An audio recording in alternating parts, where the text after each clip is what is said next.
del Hijo y Espíritu Santo. Amén. Dios te salve María, llena de gracia, el Señor es contigo. Bendita tú eres entre todas las mujeres y bendito es el fruto de tu vientre, Jesús. Santa María, Madre de Dios, ruega por nosotros pecadores, ahora y en la hora de nuestra muerte. Amén. Nuestra Señora, sede de la sabiduría, ruega por nosotros. Santo Tomás de Aquino, ruega por nosotros. San Pío X, ruega por nosotros. en nombre del Padre, del Hijo y del Espíritu Santo. Amén.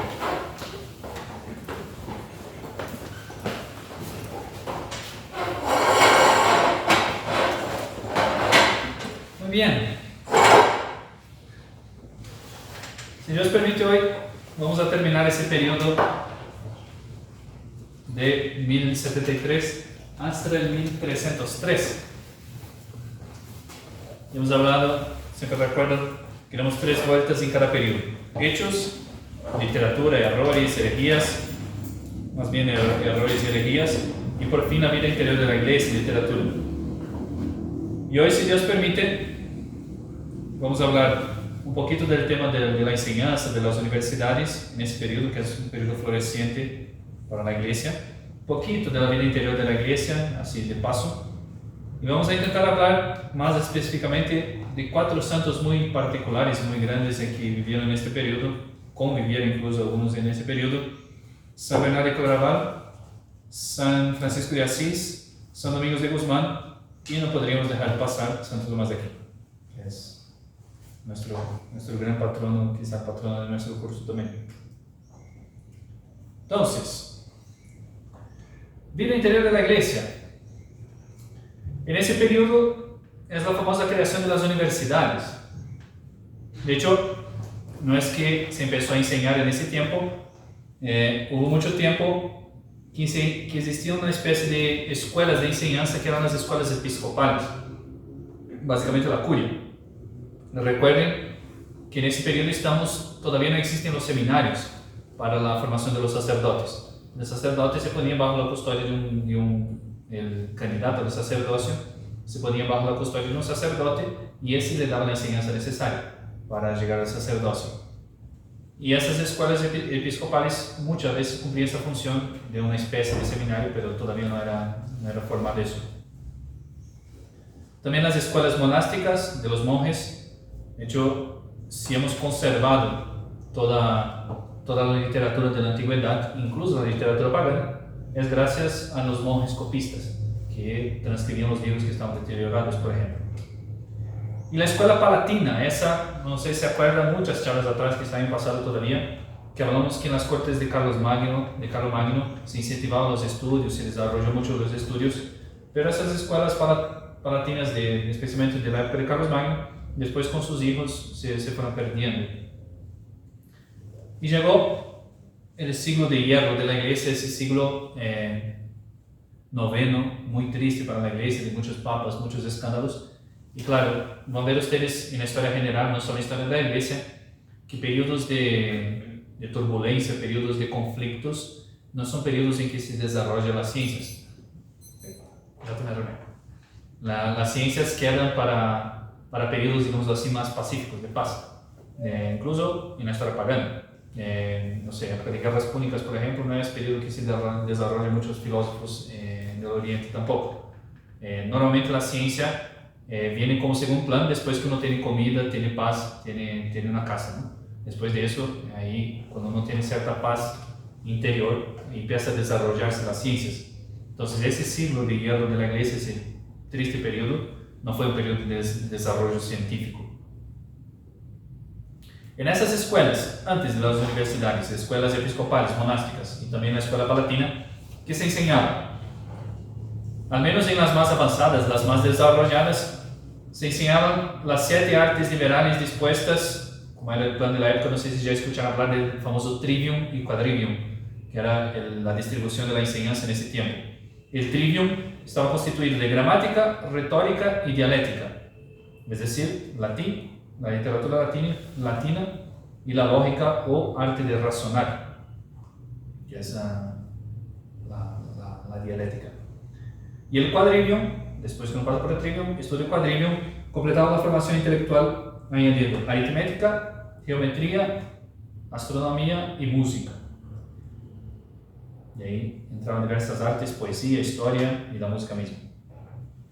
Y después de eso, uno estudiaba, era como la formación básica, el trigo y el cuadrivium. Después de eso, normalmente un alumno podría entrar para estudiar los cánones, teología, o si fuera ser sacerdote, o tema del derecho también. En el siglo XII, ya podemos pasar del siglo de hierro, estas escuelas se reunían en una asociación corporativa, especialmente en Francia, y esa asociación de escuelas, digámoslo así, ya se dio el nombre, no era todavía lo que conocemos ahora por universidad, pero ya se dio ese nombre de universidad. Y tenían privilegios reales esas escuelas. La escuela de París, por ejemplo, bajo el cuidado del rey Felipe Augusto, para el estudiante que estaba en esa escuela, tenía el derecho del foro eclesiástico, es decir, si tenía una sospecha o cometía un crimen, era juzgado por el foro de la iglesia, por el tribunal de la iglesia. Y también exención de impuestos para los alumnos. Conforme se desarrolla, cada universidad al principio se dedicaba especialmente a una rama de saber. Pero eso se fue cambiando y esas escuelas empezaron a enseñar un poco de todo, digámoslo así. Tenía así una especialidad, digámoslo así, pero enseñaba un poco de todo. Y ahí sí tomó ese nombre con más derecho de universidad, de la enseñanza de la enseñanza universal, enseñanza de todas las materias, por lo menos las básicas necesarias, de todas las ramas del conocimiento. Las primeras universidades, y que eran muy famosas, primero París, que quedó muy famoso por la teología, era su principal enseñanza, Bolonia, la jurisprudencia, Saler de Montpellier en medicina, Palencia, Salamanca, Valladolid, Lérida en España. Ten en cuenta, para ver el espíritu de la iglesia, cuando habla del medioevo, del espíritu oscurantista de la iglesia, que es contra el conocimiento y todo más. En América, ya en el año 1538, muy poco después de la llegada de los españoles, se funda ya una universidad, la Universidad de San Tomás de Aquino en la República Dominicana, la primera universidad de América. Mientras uno estudia historia de Estados Unidos, muy tardíamente va a encontrar, porque son protestantes, una universidad en Estados Unidos. Pero en América española y portuguesa también, colonizada por católicos, uno ve pronto que se desarrollan ya los estudios. 46 años solo después del descubrimiento, ya se funda la primera universidad en la República Dominicana. El estudiante que pasaba por la universidad, después de realizar un examen y ser aprobado, recibía el título de doctor o de profesor, y ya podría impartir su enseñanza. Y con el tema de las universidades, un paréntesis, ¿no? Hoy en día vemos, infelizmente, todas nuestras universidades, si no todas, casi todas, tomadas de ideología comunista y echando piedras a la iglesia, están pisando en suelo pontificio, digamos así. Están pisando en una fundación de la iglesia. Es gracias a la iglesia que tienen esa posibilidad de estudiar en la universidad, pero tiran piedras a la iglesia, oscurantista, edad de las tinieblas y todo más. Pero están pisando en suelo pontificio. De hecho, toda la universidad alguna cosa de eclesiástica tiene. Debería tener. Y con el desarrollo de las universidades, claro, se desarrolla en general el conocimiento. Y aquí voy a hablar de un problema bien particular de filosofía, pero que es muy importante. Ya lo voy a tocar. El método de la escolástica, así se dio a llamar ese periodo en la historia del conocimiento, historia eclesiástica también, la escolástica. Intentó hacer lo que se hacía de cierta forma en la antigüedad, en época de San Agustín también, pero no de manera tan formal como aquí, ese acuerdo entre fe y razón, entre teología y filosofía, después con San Alberto Magno y San Tomás de Aquino, entre el aristotelismo y la doctrina católica. Porque hay una tendencia de intentar poner las cosas, la fe y la razón, como dos cosas opuestas. Y es una tendencia incluso moderna, infelizmente. Fe y razón no van en contra. Solo que la fe supera la razón, está sobre la razón, pero no es irracional, no es contradictoria la fe. El misterio, por ejemplo, de la Santísima Trinidad. No estamos hablando que hay un Dios y tres dioses. Estamos hablando que hay un Dios solo en tres personas distintas. No hay una contradicción acá. Yo se podría meter mucho en el tema. Y hay varias verdades de fe que, aunque no logro llegar a ellas racionalmente, no logro llegar al misterio de la Santísima Trinidad solo por la razón, tiene que ser revelado, pero no van en contra de la razón. Y es un error también. Me va a crucificar acá. Juan Pablo II, el Papa Juan Pablo II, tiene una encíclica Fides et Ratio, y él presenta la fe y la razón como dos alas que elevan el intelecto, que elevan al ser humano. Pero está mal pensado. No es que la fe y la razón están en el mismo nivel, no, la fe está por sobre la razón y supera, y tiene cosas más altas que la razón no logra alcanzar. Juan Pablo II es muy bonito ese lenguaje, ese simbolismo de dos alas que elevan, es muy bonito, pero no es verdadero, es falso. La fe y la razón no son como complementarias, la fe está sobre la razón, está sobre el intelecto, no es contraria a la razón, pero está sobre.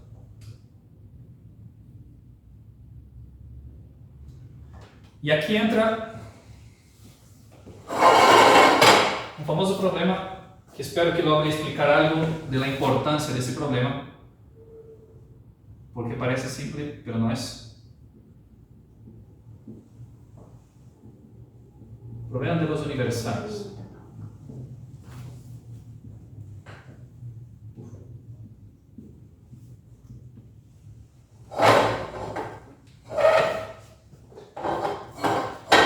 El problema de los universales, que si llegan a estudiar algo de teología y filosofía, ustedes van a encontrar,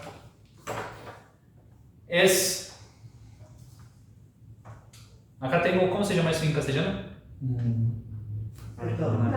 Marcador. Bien. Acá tengo un marcador. Tengo dos marcadores. ¿Qué pasa con ese marcador?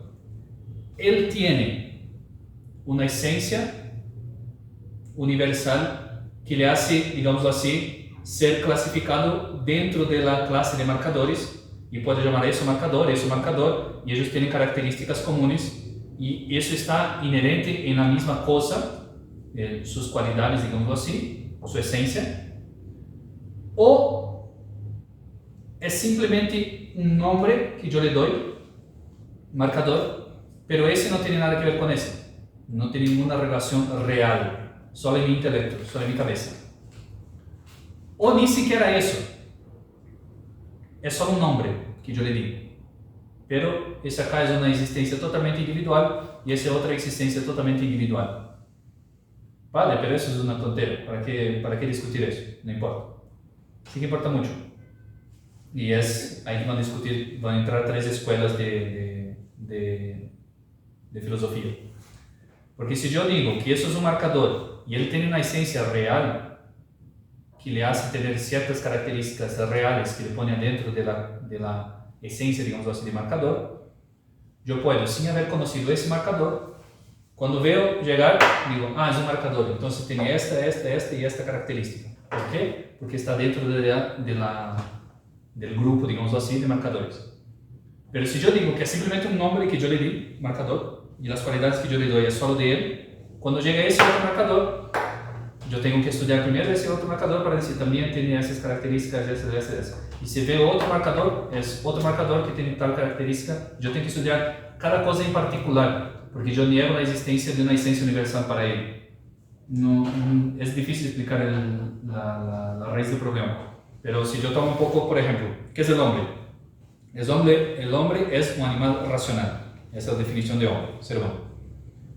Pero si yo digo que esa definición está en su naturaleza, que todos acá son hombres, seres humanos, yo puedo tomar esas características y decir, la esencia del hombre es eso, es ser un animal racional. Y todos los hombres son eso. Todos los hombres entran en esa esencia, aunque no razonen, pero son racionales. También todo el hombre de por sí es un animal risible, también capaz de reír, aunque uno no se ríe, pero es. Ahora, si yo digo que es solo un hombre que yo estoy llamando a ese de hombre y estoy llamando a usted de hombre porque es una distinción simplemente intelectual, yo no puedo decir que usted tiene las mismas características racionales que yo. Yo primero tendría que estudiarle y decir si es racional también. Y usted tendría que estudiar si es irreversible. No tendría una esencia universal, sino simplemente una existencia individual. ¿Por qué es importante eso? Porque es acá que me da la posibilidad de conocer, de estudiar. Si yo digo que no existen esencias universales, que no existen grupos, características que engloben las cosas en una misma esencia, si yo digo que eso no existe, yo no puedo enseñar. Yo no puedo hablar de un ser humano. Yo tengo que hablar de esa persona, tengo que hablar de Miguel Ángel, tengo que hablar de hermano Antonio, tengo que hablar de Diana. No puedo hablar de existencias universales. Pero si yo digo, sí, existen esencias universales que están dentro de la misma característica y eso es real, eso existe realmente, y yo hago la distinción con mi intelecto, yo puedo decir ser humano, ser humano, ser humano. Y tienen sus características como ser humano. Es un poco complicado, pero espero que ahí más adelante se entienda un poco mejor. Problema de los universales, enunciado. La correspondencia entre la doble dualidad universal e individual entre realidad y conocimiento. Si las ideas son universales y las cosas existen particulares, ¿cómo puede ser verdadero el conocimiento de las cosas por las ideas? Es el problema de este marcador y la idea de marcador que tengo en mi intelecto. Si la existencia individual tiene realmente una esencia en la realidad, y yo puedo decir, este es un marcador como la esencia de cualquier otro marcador, o si la existencia es simplemente individual, y la distinción que yo hice en mi intelecto para llamar marcador es simplemente un nombre, que no designa nada en la realidad. Entonces significa que yo tengo que estudiar, que cada marcador yo tengo que investigar para decir sus características, porque no existe una esencia, no existe una esencia por detrás. La verdad existe. 3 escuelas intentaron resolver ese problema. La primera, las 2 primeras falsas y la tercera verdadera. La primera, el nominalismo, doctrina filosófica que niega la existencia de los universales en la realidad o en la mente y los considera como meros nombres o términos. Por eso ese título, nominalismo.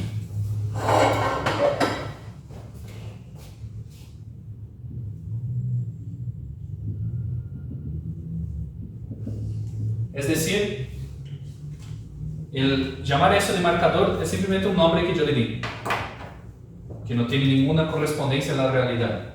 Es decir, no hay una esencia de marcadores. Yo simplemente tomé ese objeto individual particular y le di un nombre, marcador. Pero no significa que eso también sea un marcador, no hay una esencia universal. No, es simplemente un objeto individual, es solo un nombre, por eso nominalismo.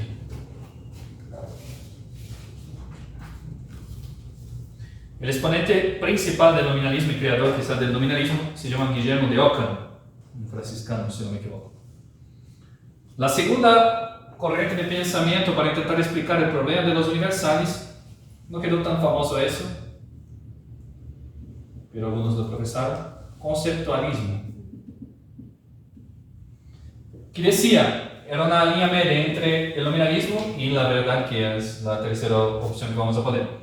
Es decir, en la realidad no existen esencias, no existe esencia de marcador en la realidad.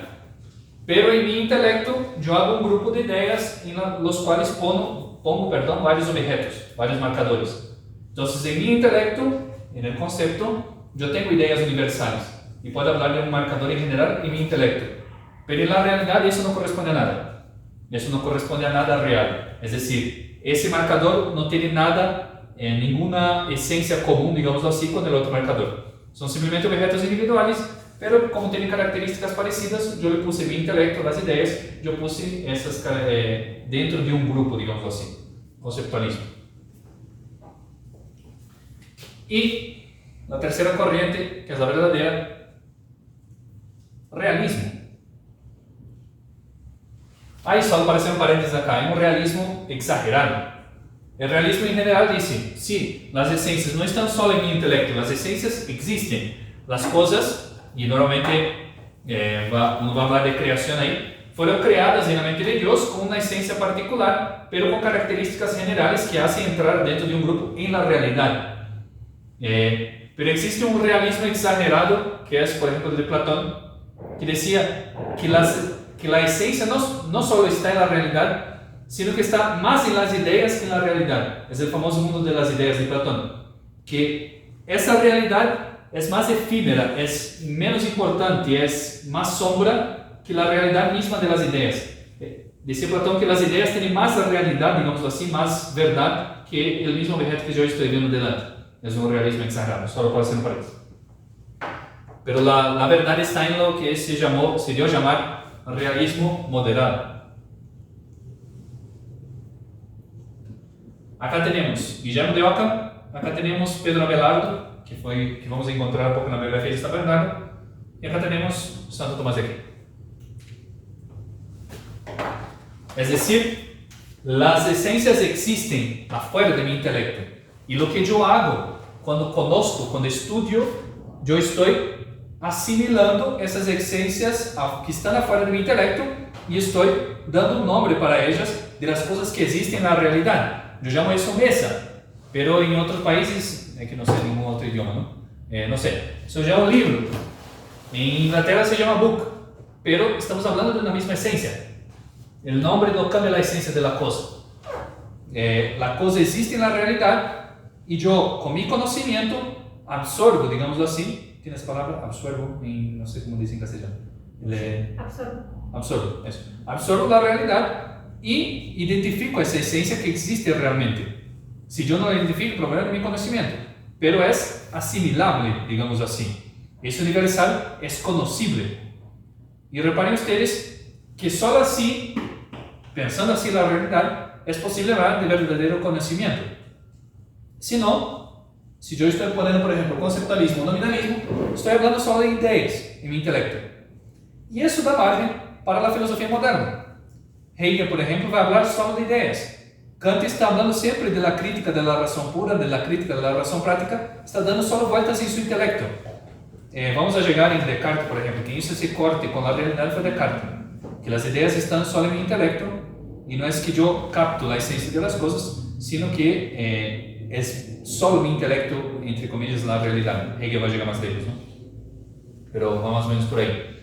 Pero solo si yo soy realista, yo logro defender la posibilidad del conocimiento. Porque si no, son simples nombres que yo aplico a las cosas. No es que yo estoy conociendo la realidad, sino que yo estoy haciendo la realidad. Y vieron que eso es muy moderno, ¿sí? No hay hombre y mujer. Soy yo que pongo el concepto. Yo si quiero ser hombre, si yo quiero ser mujer. Y uno va entendiendo un poco los desastres modernos con la filosofía moderna, que va a caer en eso. Va a caer con el nominalismo, o conceptualismo más fuerte del nominalismo, va a caer en una locura tan grande que empieza a negar la realidad de las cosas. Porque mi conocimiento no es absorber las cosas, sino es aplicar mis conceptos a las cosas. Ahí está, acá está la raíz de todo el problema, en esa disyuntiva. O nominalismo, conceptualismo o realismo. Y es lo verdadero, es que la realidad tiene sus esencias. ¿Por qué? ¿Por qué tiene sus esencias? Porque fue creado por un intelecto, que es Dios. Entonces, ese intelecto puso orden en las cosas. Dios creó todo, dice el libro de la sabiduría, con orden, peso y medida. Dios creó las cosas ordenadas dentro de ciertas esencias. Y podemos dividir, por ejemplo, las cosas entre animales, plantas y minerales, por ejemplo. Y podemos dividir los animales entre tal característica o tal característica. Yo puedo conocer las cosas porque fueron creados con ese orden. Aunque yo no sepa explicar muy bien, es muy importante el tema, porque es acá que está la posibilidad de estudiar, de conocer y de defender que las cosas son así, no son de modo distinto, porque porque es la realidad que es así y yo no puedo negar la realidad, o caer en la filosofía moderna y decir que la realidad yo la hago, cada uno la hace.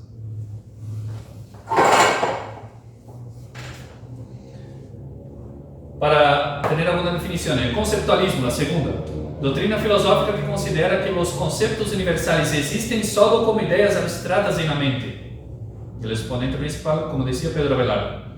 Y el realismo, el verdadero, dice que hay conceptos universales que representan fielmente las realidades que no son universales. Por ejemplo, cuando yo digo marcador, estoy me refiriendo a una esencia general, Pero también me estoy refiriendo a ese objeto particular que está dentro de esa esencia, que tiene esa esencia de un marcador. Cuando yo digo animal o racional, yo me estoy refiriendo a una esencia que existe en la realidad aplicada y existente en personas particulares. Es un hombre racional, hombre racional, todos ellos, que están dentro de una esencia real.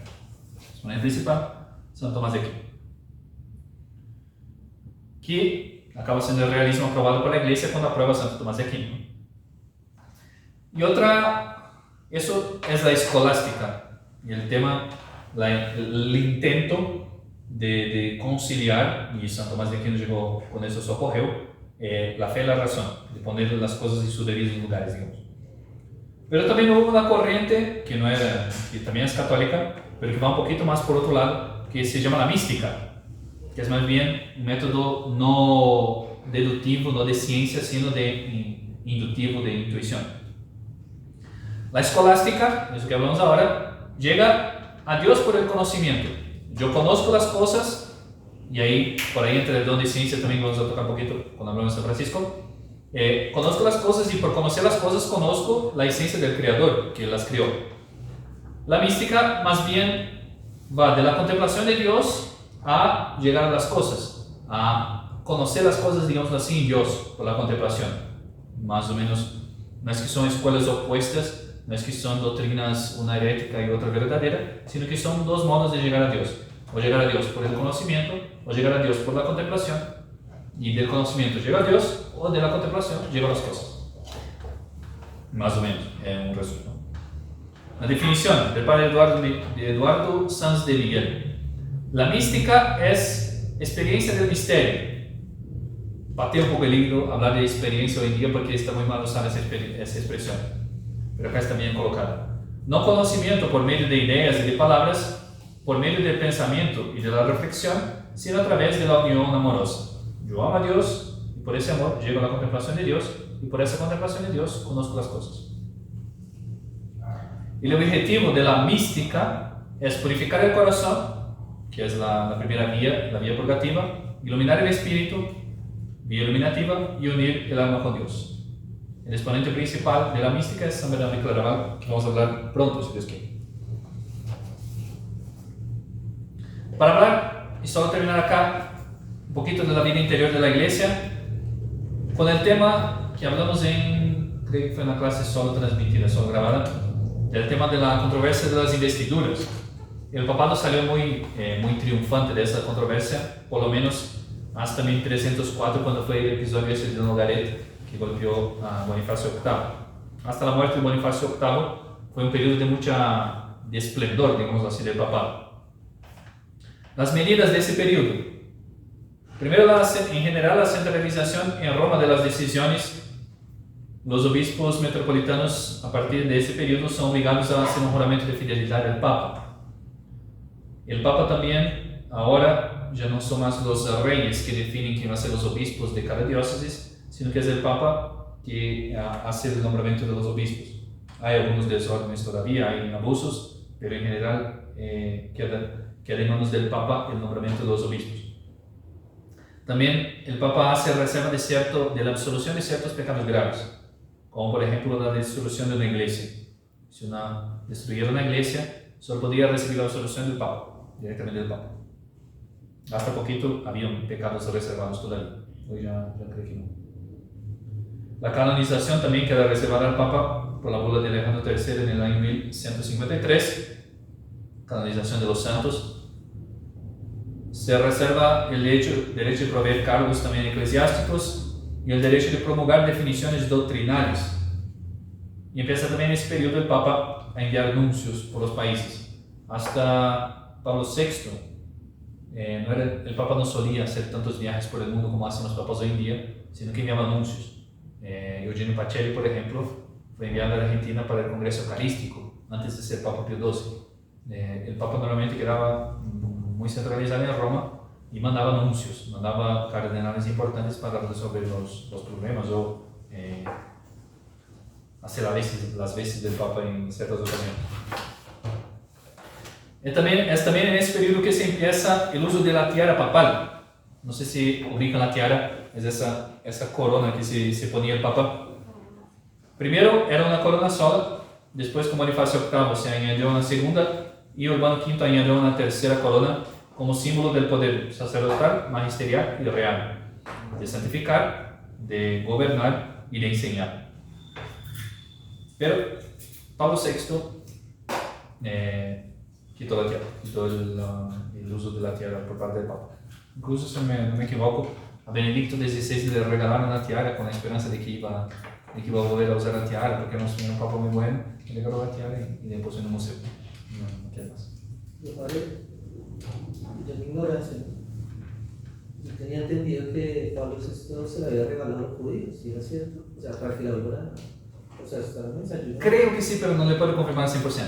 Sé que él quitó el uso de la tiara, eso sí, pero alguna cosa escuché así, pero no le puedo confirmar así 100% porque no he estudiado bien el tema. Pero puede ser, sí, alguna cosa he escuchado en ese sentido. Pero el más grave ahí no es tanto a quien lo regaló, sino que es ese desinterés del Papa de hacer su cargo, digamos, de cumplir su cargo, de enseñar, de santificar, de corregir los errores, digamos. El Papa ya no quiere más ser un rey, ser realmente el pastor de la iglesia, sino que quiere ser un dialogante, digamos así, como los demás. Y uno ve claramente eso en el Papa Francisco, ese deseo de dialogar, de caer bien, digamos así. Es más grave, digamos, eso. Claro, es grave el hecho de regalar, si regaló realmente a los judíos, pero es más grave ese desprecio por ejercer la autoridad, esa es la palabra, por no querer ser más autoridad en la iglesia. Con relación a los sacramentos, ese periodo ya había hablado en otras charlas, acá se introdujo el uso de la elevación en la Santa Misa, contra especialmente la herejía de Berengario, que negaba la presencia real. Berengario pobre quedó famoso por eso, porque la elevación se puso en la misa a causa de la herejía que él cometió, pero él se arrepintió de su herejía y murió católico. Pero quedó famoso pobre Berengario por haber dicho esa herejía y la introducción de la elevación en la Santa Misa. También acá se hace la obligación de la comunión pascual y de la confesión anual. Se eleva mucho, se hace muy esplendoroso, digamos así, el culto de la Santa Eucaristía, y es acá que se instituye la fiesta de Corpus Christi. Quien va a hacer los textos de la misa y del breviario de Corpus Christi es San Tomás de Aquino. También acá se hizo universal la fiesta de la Santísima Trinidad.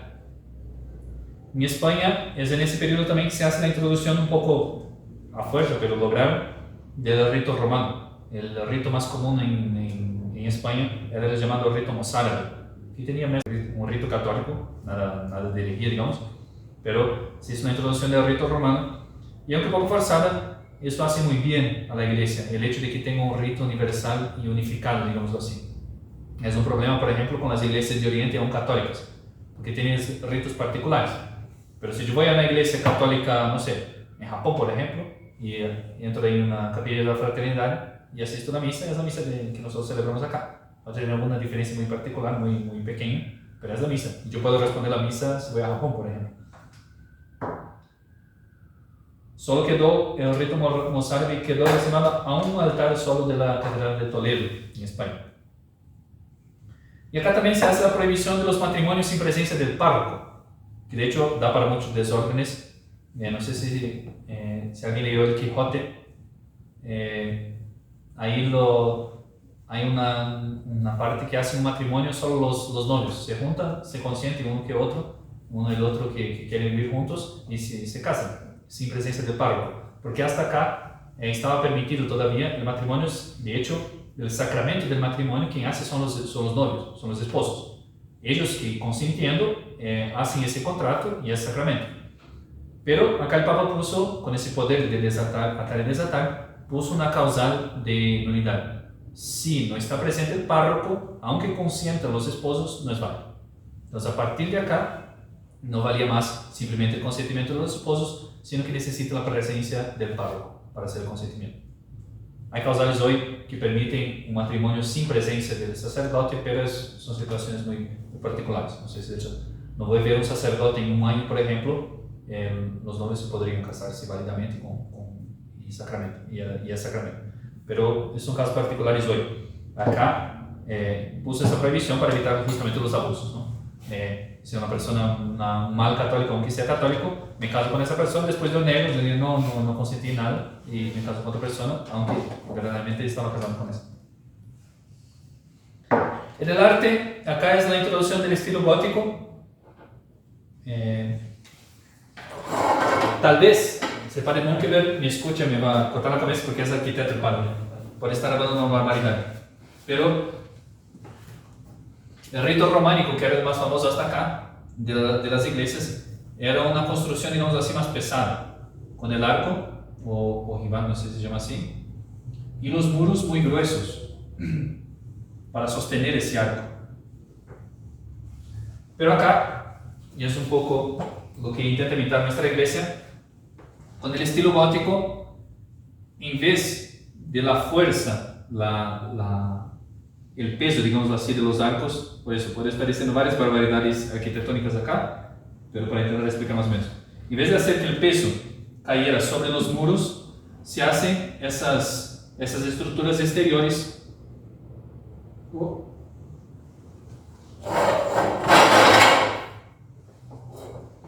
Lo que permite, por un lado, que los muros puedan ser más delgados, porque la fuerza, digamos así, el peso del arco está cayendo sobre esa estructura exterior. Permite también el uso de ventanas. El estilo románico, como tiene paredes muy gruesas, no permite las ventanas. Entonces acá, y permite también iglesias muy altas, porque el peso del arco está cayendo sobre esas estructuras exteriores. Es decir, mucho se dio ese desarrollo por el tema de las cruzadas, de conocer un poco la arquitectura también en Oriente. Y, no sé, hay una capilla famosa en Francia, la Saint-Chapelle, no sé si fue construida por el San Luis o ahí están las reliquias de San Luis, pero es una iglesia inmensa, altísima, con vitrales inmensos, no casi no ve muros ahí, muros de concreto. Yo no pienso, ¿cómo se sostiene eso? Ahí uno tiene que salir al exterior y ver los arcos que tiene.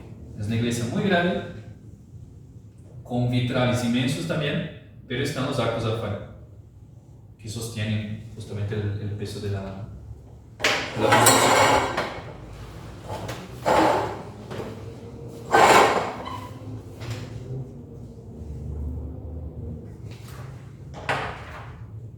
Bien, salta un poco el tema de la arquitectura acá. En ese tiempo también se desarrolla mucho y es un tiempo de esplendor del culto de Nuestra Señora, no que no fuera venerada Nuestra Señora, pero acá es un resplandor de su culto, especialmente por culpa de San Bernardo y Santo Domingo, con el rosario. También culto de las reliquias por las expediciones a Tierra Santa, las cruzadas, y un desarrollo muy grande de la predicación. Vamos a hablar acá un poco de la orden de los mendicantes. Rapidito para terminar eso, como terminaron las cruzadas, se volvieron los problemas de las guerras intestinas, guerras civiles, digamos. Los señores más bien se estaban dedicando a la caballería y a las guerras, a conquistar terrenos. No tenían nada que hacer, pues vamos a guerrear con el vecino. Más o menos así era. Pero se instituyeron dos medidas civiles. Primero en Francia, la cuarentena del rey, que prohibía hacer guerra 40 días después de una ofensa. Si una persona me ofendió, yo no podía hacer una guerra contra él hasta pasar 40 días después. Eso aliviaba mucho los ánimos y daba mucho tiempo para resolver un poco las peleas, las divergencias. Y otra medida que se llamaba la aseguranza, que se permitía al Señor ponerse bajo el cuidado del rey. Entonces, yo recibí una ofensa, una afrenta, y no quiero hacer guerra con esa persona, yo puedo poner la causa bajo el cuidado del rey, y el rey va a decir de quién es el derecho de posesión de tierra o de sea la causa de la pelea. Y la iglesia lo que hizo para ayudar también ese espíritu, para evitar esas guerras, la iglesia, digamos así, tomó para sí ese espíritu caballeresco. Primero con las órdenes militares, que vamos a hablar un poquito más adelante, y además se hizo una ceremonia adentro de la misa para hacer que una persona se volviera caballero. Armar un caballero era una ceremonia, en ese tiempo, una ceremonia eclesiástica. Algunos exagerados hablaban incluso de sacramento, pero no era un sacramento, propiamente dicho. Tenía la misa, la confesión, el juramento de fidelidad adentro de la misa y la famosa guardia de armas, que también está ahí en el Quijote, que es pasar la noche velando las armas que uno va a usar. Y con esa intención de hacer del caballero un defensor de la fe.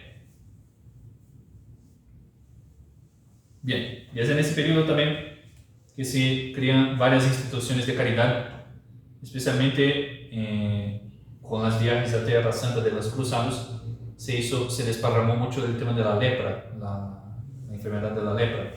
Entonces se crearon leproserías o lazaretos, se llamaban, para cuidar justamente de los leprosos.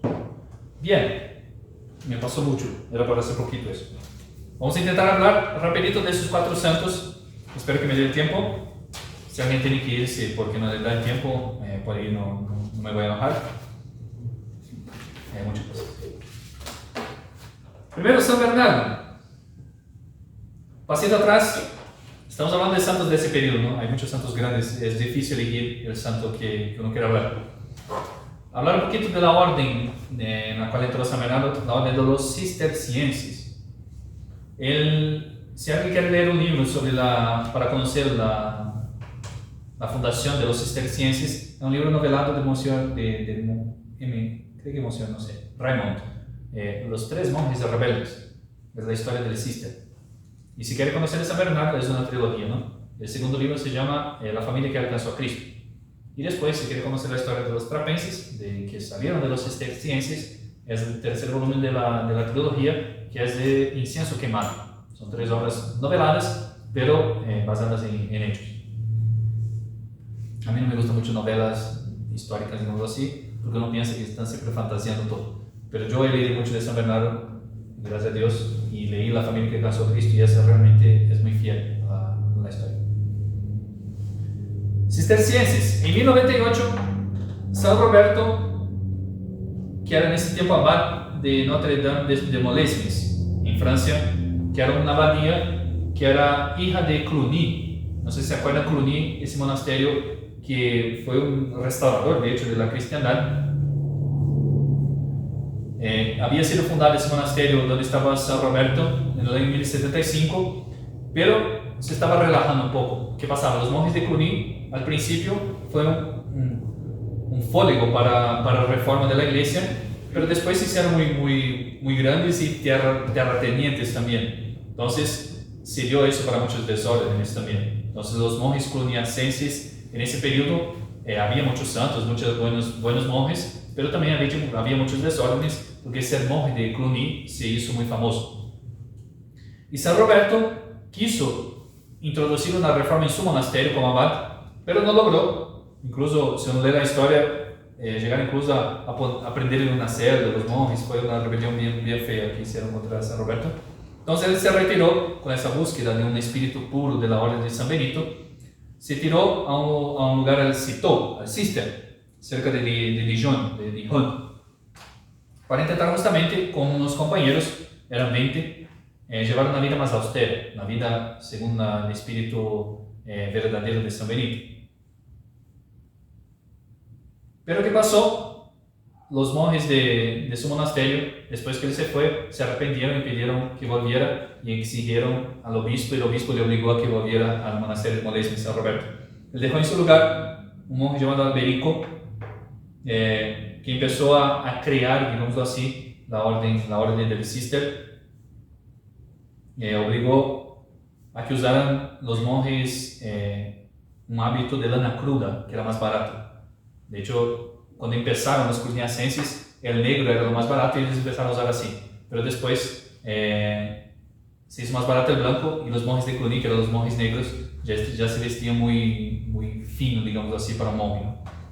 Y él, Alberico, intentando volver al espíritu tradicional, buscó la tela más barata de la época, que era la lana cruda, y por eso los cistercienses quedaron conocidos como los monjes blancos.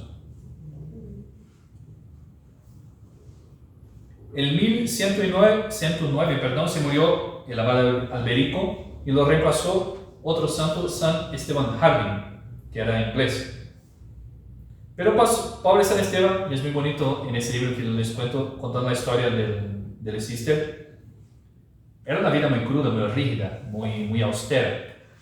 Y además, a ver si puse acá, sí, el duque de Borgoña, que era el patrocinador, digamos así, del monasterio del cister, quiso entrar en el monasterio, quiso hacer ahí como una casa de descanso también en el mismo lugar, y San Esteban, fiel a los principios, le prohibió de entrar.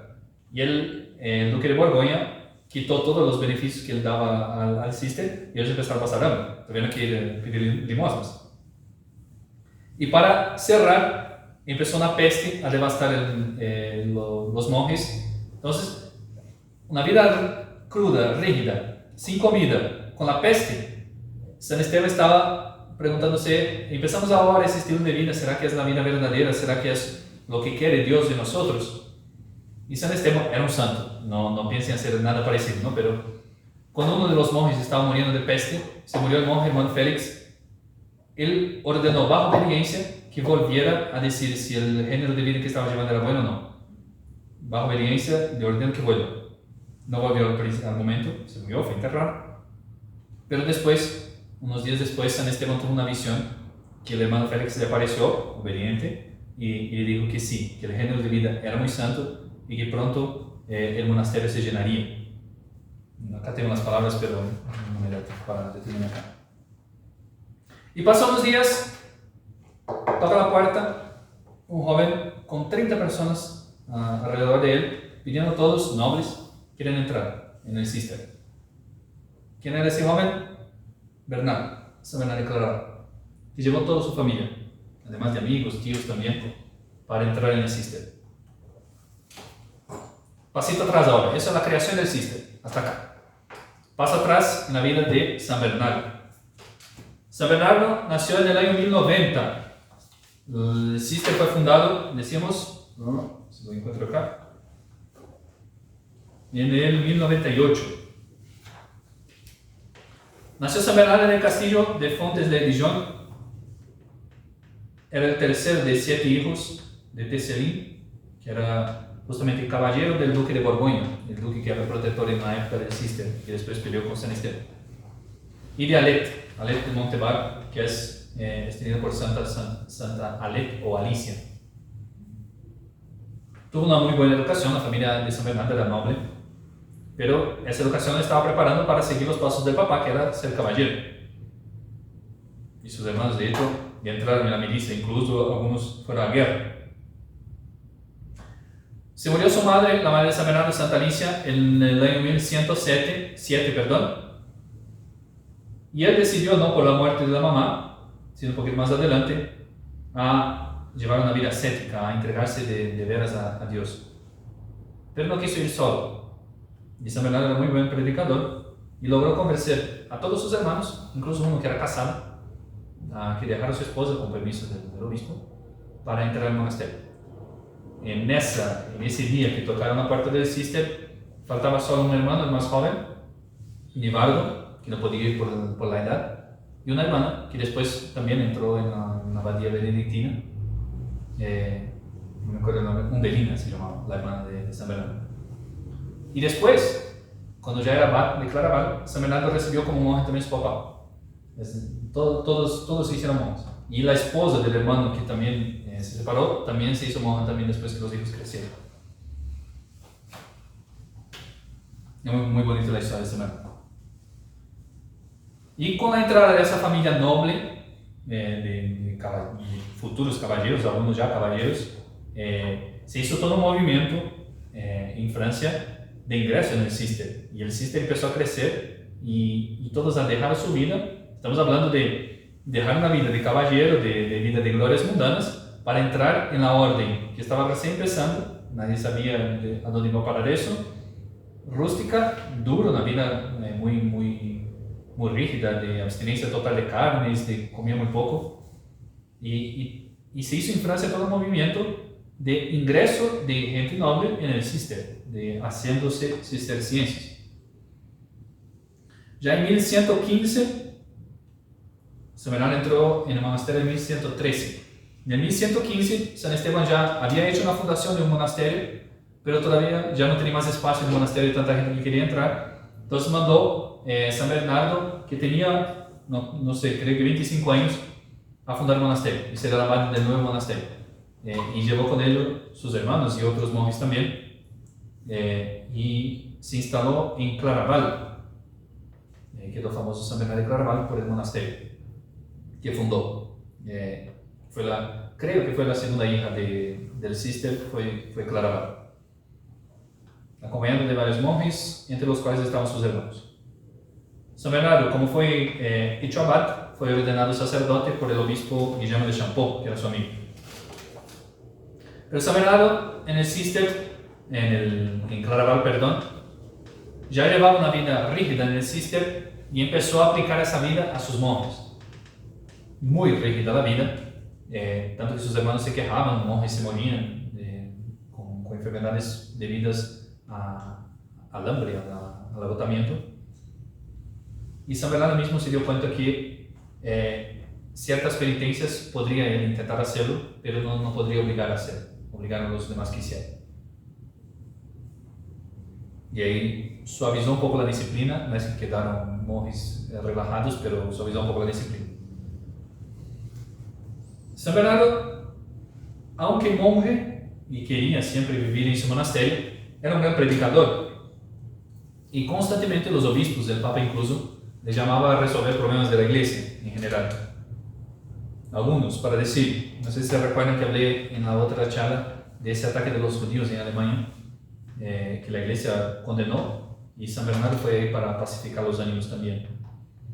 También en ese periodo, en el año 1130, ocurrió un cisma en la iglesia que se eligieron dos papas. Se eligió el primer papa, Inocencio II, pero dijeron que la elección fue inválida por falta de cardenales, no sé qué, y se eligió un segundo papa, Anacleto II, y no se sabía cuál era el papa verdadero. Entonces hizo un concilio, un sínodo, a lo mejor en Sens, en Francia, y San Bernardo fue el gran predicador de ese concilio y decidió por Inocencio. Inocencio II era el verdadero papa. Y toda la cristiandad ya poquito fue con él. Y logró resolver el tema del cisma, incluso tuvo que viajar a Roma, tuvo que viajar a Nápoles también, por el tema de que el conde de Nápoles, si no me equivoco, estaba a favor de Anacleto y para convencerlo de quedarse a favor del verdadero Papa de Inocencio. Bueno, entre otras cosas. También tuvo una disputa muy fuerte con Pedro Abelardo, el del conceptualismo, que era un gran filósofo, pero se dejó encanillar un poco por la fama. Y también tuvo un problema moral en Pedro Abelardo.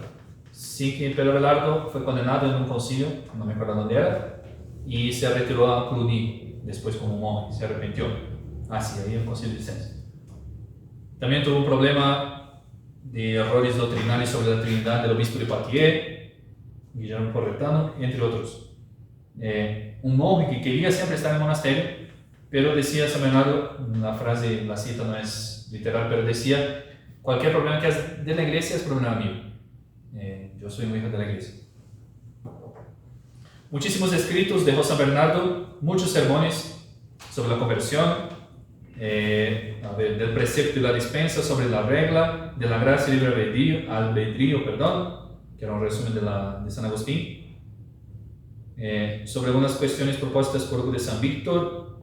También dejó escrito una vida de San Malaquías, obispo de Irlanda, si no me equivoco. De hecho, no se puede encontrar las reliquias de San Bernardo porque hubo no sé si fue una invasión, una quema del monasterio de Claraval, y se mezclaron las reliquias de San Malaquías y San Bernardo. Entonces uno no sabe cuál es de quién y cuál es del otro. Que San Malaquías pidió para ser enterrado en Claraval. Después, un tratado sobre la consideración, que es muy bonito, sobre la meditación, digamos así, sobre moral y política, con apéndice de teología, que le dedicó al Papa Eugenio III, que era un hijo de Claraval, un hijo del cister.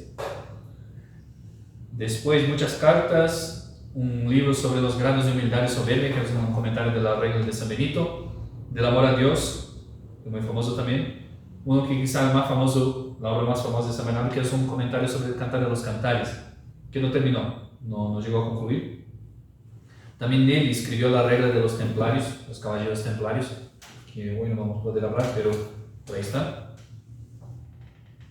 Y se murió el 20 de agosto del 1153 con una enfermedad en el estómago. Fue canonizado el 18 de enero de 1174 por el Papa Alejandro III y fue declarado doctor de la Iglesia por Pío VIII en el año 1830. Solo en la vida de San Bernardo nacieron 68 monasterios hijos de Claraval. Solo en la vida de San Bernardo. Él, Claraval, fundó 68 monasterios en la cristiandad, sin contar lo que estaba fundando por el mismo tiempo el cisterciano de San Esteban.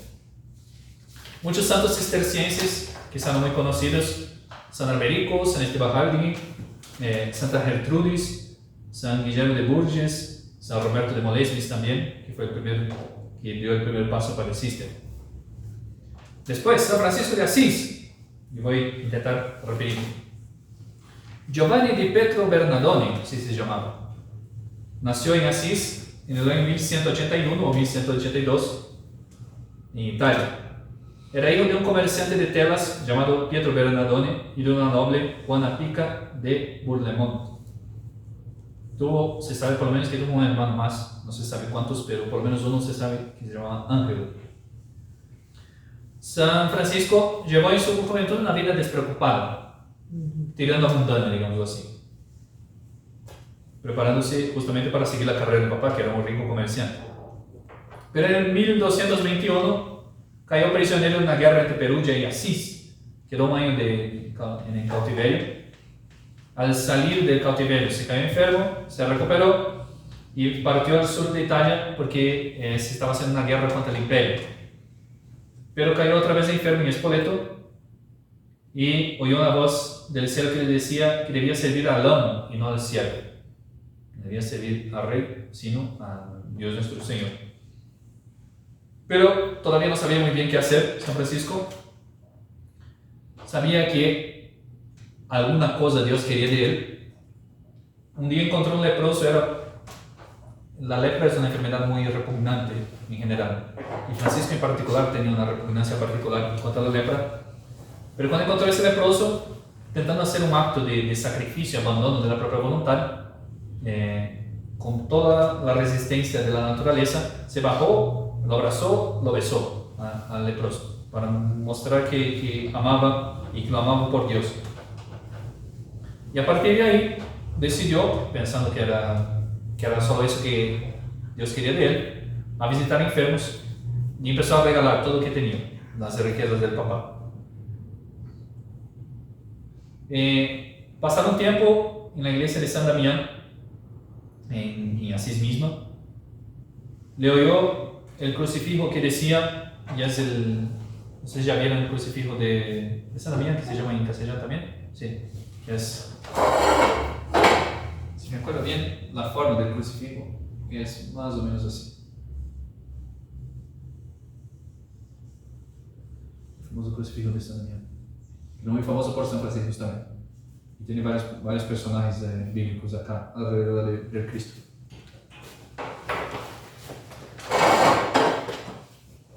Oyó que el crucifijo le decía a Francisco: repara mi casa, pues ya ves que está en ruinas.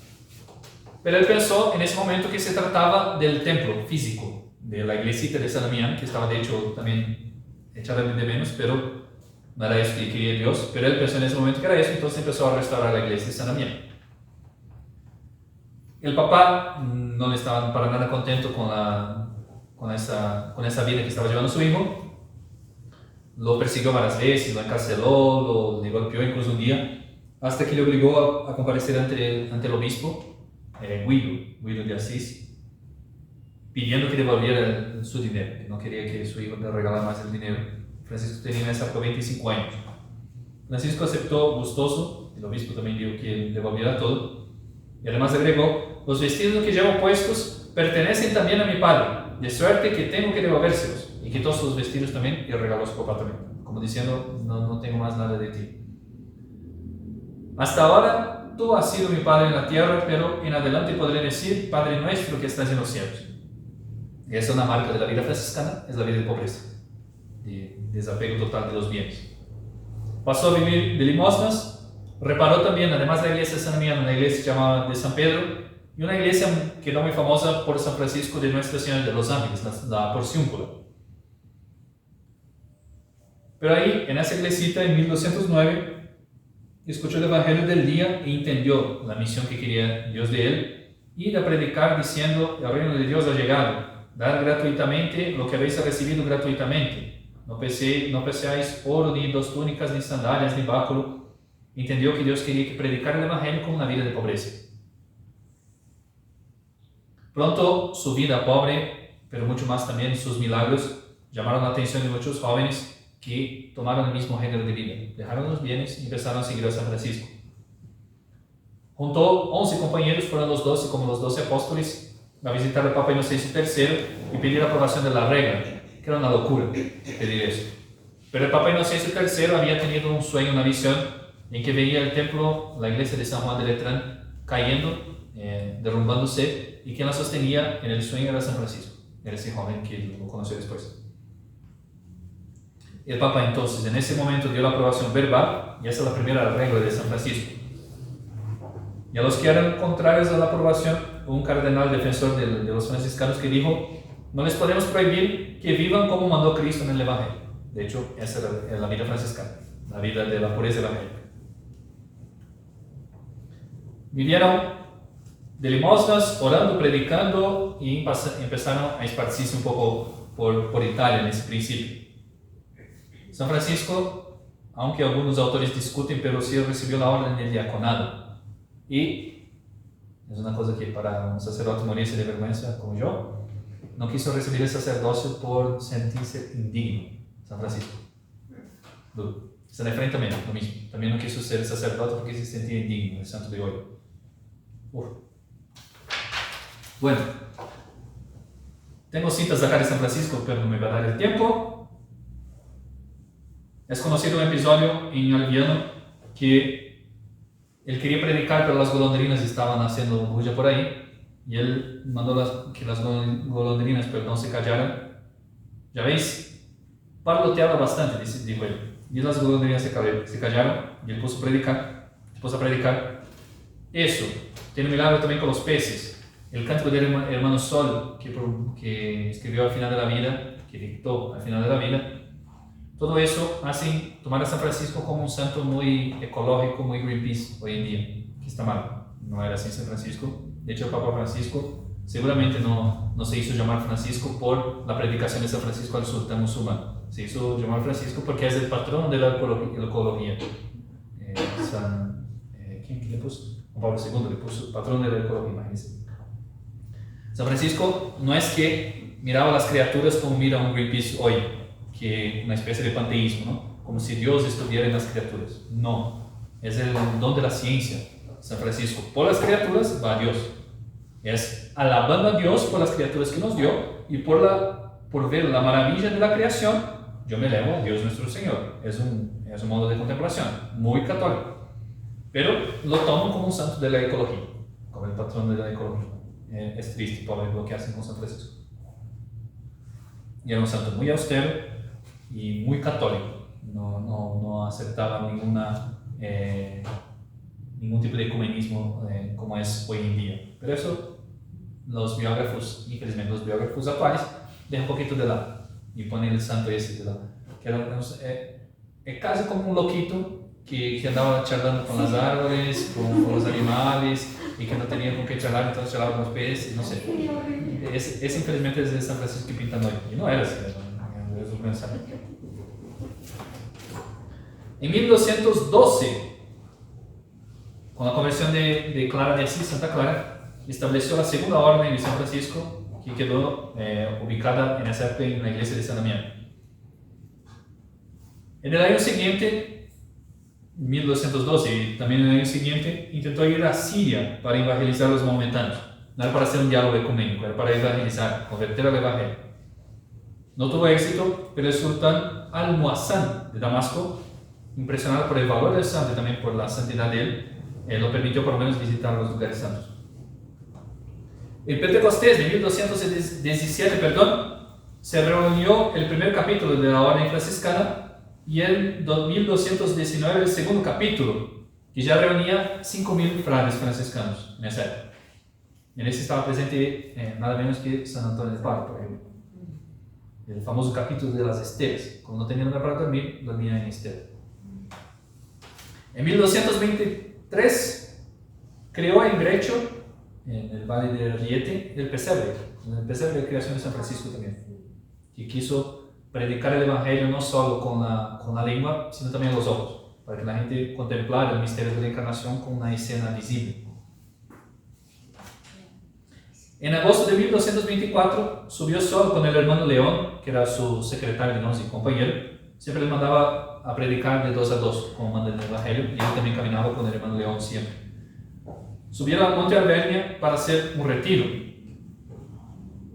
Y ahí, en ese retiro, ese milagro esplendoroso, vemos ahora en la vida por primera vez, por lo menos en la vida de San Francisco de Asís, recibió los estigmas, las llagas de nuestro Señor, en las manos, en los pies y en el costado. El relato del hermano León, voy a intentar leer rapidito acá. Uno de aquellos días se apareció un ángel a Francisco y le dijo: vengo a confortarte, a avisarte para que te prepares con humildad y paciencia a recibir lo que Dios quiere hacer de ti. Estoy preparado para lo que Él quiere, fue su respuesta. De septiembre, fiesta de la Santa Cruz, antes de amanecer, estaba orando delante de la celda de cara a oriente y pedía al Señor experimentar el dolor que sentiste a la hora de tu pasión y en la medida de lo posible, aquel amor sin medida que ardía en tu pecho cuando te ofreciste para sufrir tanto por nosotros pecadores. Y también pedí a San Francisco que la fuerza dulce y ardiente de tu amor arranque de mi mente todas las cosas, para que yo muera por amor a ti, puesto que tú te has dignado a morir por amor de mí. De repente, vio bajar del cielo un serafín con 6 alas. Tenía figura de hombre crucificado. Francisco quedó absorto sin entender nada, envuelto en la mirada bondadosa de aquel ser que le hacía sentirse alegre y triste a la vez. Y mientras se preguntaba la razón de aquel misterio, se le fueron formando en las manos y pies los signos de los clavos, tal como los había visto en el crucificado. En realidad no eran llagas o estigmas, sino clavos en ese momento, formados por la carne hinchada por ambos lados y ennegrecida. En costado, en cambio, se abrió una llaga sangrante, que le manchaba la túnica y los calzones. Recibió ese gran milagro de los estigmas, pero él siempre intentaba ocultarse, intentaba no mostrar ese privilegio que recibió de Dios. De hecho, los 2 últimos años pasados ese retiro de San Francisco fueron años de cruz, totalmente crucificado. En Oriente, cuando fue a intentar convertir el sultán, había contraído malaria. Entonces, las consecuencias de la malaria y el dolor de los estigmas, también quedó casi totalmente ciego al final de la vida. Y además, eso uno ve en la vida de San Bernardo, también lo comenté, pero cuando los médicos en esa época intentan tratar, normalmente hacen peor. Y con San Bernardo fue así, con San Francisco también fue así. Los médicos sangrías y todo más torturan que sangran, infelizmente. Y San Francisco murió el 3 de octubre del 1226 con 44 o 45 años. Después justamente de escuchar la lectura de la pasión de nuestro Señor según San Juan, que le estaba viviendo. Fue canonizado el 16 de julio de 1228 por el Papa Gregorio IX, y sus restos se encuentran en la Basílica de San Francisco de Asís en Asís. Y el 2 de agosto fue una indulgencia que el mismo San Francisco consiguió del Papa. Se puede ganar una indulgencia plenaria, la indulgencia de la porciúncula, con solo visitar una iglesia y cumplir los demás requisitos de la indulgencia. La orden franciscana hoy en día, la orden primera, la masculina, se divide en general. Hay otras pequeñas congregaciones por ahí, pero la orden franciscana en general se divide en orden de los hermanos menores observantes, la OFM, los menores conventuales, OFM Conf, y los capuchinos, que son más famosos, más conocidos. La segunda orden, entre otras tantas, tiene la orden de las hermanas pobres de Santa Clara. Y hay una tercera orden franciscana también muy conocida, tenemos un miembro por ahí, orden franciscana seglar y orden franciscana regular. Santos franciscanos, podría dar una conferencia solo sobre ellos. Los más conocidos: San Antonio de Padua, San Buenaventura, San Pedro de Alcántara, San Bernardino de Siena, Santa Clara de Asís, San Fidel de Sigmaringa, Santa Isabel de Hungría, que tenemos el cráneo acá en la Catedral de Bogotá, San José de Copertino, el santo que volaba, San Lorenzo de Brindes, San Luis IX de Francia, la tercera orden de San Francisco, San Pascual Bailón, Santa Isabel de Portugal, San Tomás Moro también, tercera orden, el Padre Pío, y etcétera, etcétera, etcétera. San Domingos Guzmán, otro gran santo de esa época. Nació en el año 1170 en Caleruega, España, santo español, hijo de Félix de Guzmán y Juana de Asa. La mamá de él fue beatificada en 1828. Tuvo dos hermanos mayores, Antonio y uno que es beato, Manesi, Beato Manesi. De los 7 a los 14 años fue educado por su tío, que era el arcipreste Don Gonzalo de Asa. Era sacerdote. De los 14 a los 28 vivió en Palencia estudiando artes. 4 años más estudió teología. Al terminar la carrera de artes en el año 1190, recibió la tonsura y se hizo canónigo regular en la Catedral de Osma. En el año 1191, ya en Palencia, vende sus libros para aliviar a los pobres. Al concluir la teología en 1194, se ordenó sacerdote y fue nombrado regente de la Cátedra de Sagrada Escritura en las escuelas. En 1205, por encargo del rey Alfonso VIII de Castilla, acompañado del obispo de Osma, Diego, como embajador extraordinario para concertar en la corte danesa las bodas del príncipe Fernando. De acuerdo con el Papa Inocencio III, en 1206, al terminar las embajadas, esas anteriores, se estableció en Languedoc, como predicador de la verdad entre los cátaros. Se acuerda que Santo Domingo fue gracias a él, y a él, que logró vencer la herejía albigense. Esa herejía que también dio lugar a principios de la Inquisición, no sé si se acuerdan. Los cátaros, nuevos cátaros. Estando en Fanjou, que es donde tenemos hoy en día la sede de una de nuestras congregaciones dominicas de la tradición, Fanjou, una noche de oración, tiene una revelación donde, según la tradición, la Virgen le revela el rosario como arma poderosa para ganar las almas. De hecho, la orden dominica es la responsable por desparramar, digamos así, el rosario por toda la cristiandad. Fue la Virgen que le dio el rosario como arma para vencer los albigenses. Con el rosario y auxilio de la Inquisición se logró la pacificación de los albigenses. En 1206 establece una primera casa femenina en Pruy. En 1215 establece en Toulouse la primera casa masculina, de la que decidió llamar después Orden de los Predicadores, los dominicos. El 22 de diciembre de 1206 recibe del Papa Honorio III la bula Religiosa Vitam, por la que confirma la Orden de los Predicadores. ¿Qué tiene de distinto la Orden de los Predicadores? Primero, una vida mendicante, no tienen rentas, pero también vida de predicadores, de predicación, es la función particular de los dominicos. La novedad ahí es que ellos, normalmente cuando tienen que predicar, tienen que pedir permiso al obispo local, y la Orden de Predicadores se pone bajo la tutela de la Santa Sede directamente, para predicar por todo el orden. Tenía el estudio como obligación de la regla. San Francisco al principio fue contrario un poco a los estudios, hasta que llegó San Antonio de Padua, que era un doctor, y permitió a algunos monjes que estudiasen también. Pero San Domingos de Guzmán, al contrario, tenía en su regla como obligación el estudio de los monjes. Vivían bajo una espiritualidad a la vez monástica y apostólica. El tema escogido fue Contemplare et contemplata aliistradere. Contemplar y dar a los otros lo contemplar, que es muy católico eso. San Bernardo decía algo parecido también, que es no solo predicar, sino primero santificarse, digamos así, vivir la virtud, ejercer la virtud, ejercitar la virtud, contemplar, y después de lo contemplado, de eso que en la oración me salió, es lo que voy a predicar. Es de mi unión con Dios que yo voy a predicar. No voy a predicar simplemente de un libro, voy a predicar de lo que contemplo. Que es un poco el principio que se hizo común en las órdenes. Nosotros, por ejemplo, tenemos que hacer nuestra meditación todos los días, porque la idea justamente es de buscar la unión con Dios y de la unión con Dios darle a los demás, para no vaciarse. De hecho, Santo Tomás de Aquino en la Suma Teológica hace una defensa de esa vida como la vida más perfecta, que no es solo monástica, no es solo apostólica, sino es monástica y apostólica a la vez. Pero era dominico, por razón defendía la vida, ¿no? Que llevaba. También Santo Domingo fundó una tercera orden de predicadores. Hay dos miembros muy famosos de la tercera orden de Santo Domingo, Santa Catarina de Siena y Santa Rosa de Lima. Era de la tercera orden. En la fiesta de Pentecostés de 1220 asiste al primer capítulo general de la orden celebrado en Bolonia. Ahí se relata la segunda parte de las constituciones.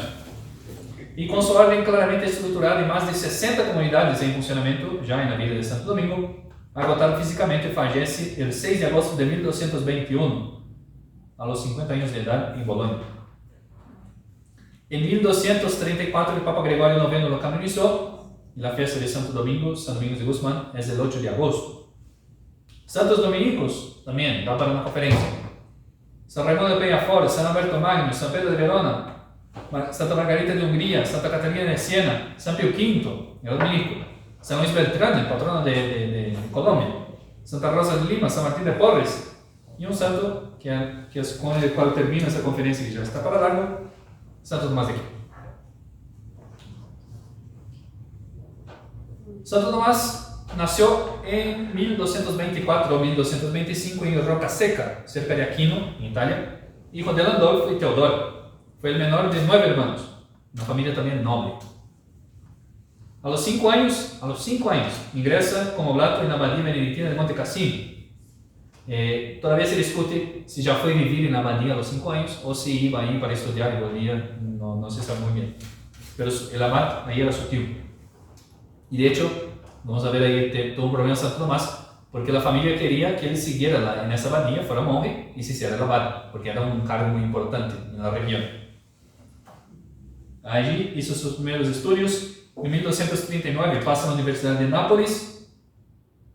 En 1244 ingresa como novicio en el convento dominico de Nápoles, contra la voluntad de la familia. La familia quería que se hiciera benedictino para ser el futuro abad de la abadía de Monte Cassino, y él se hizo de una orden mendicante de los dominicos.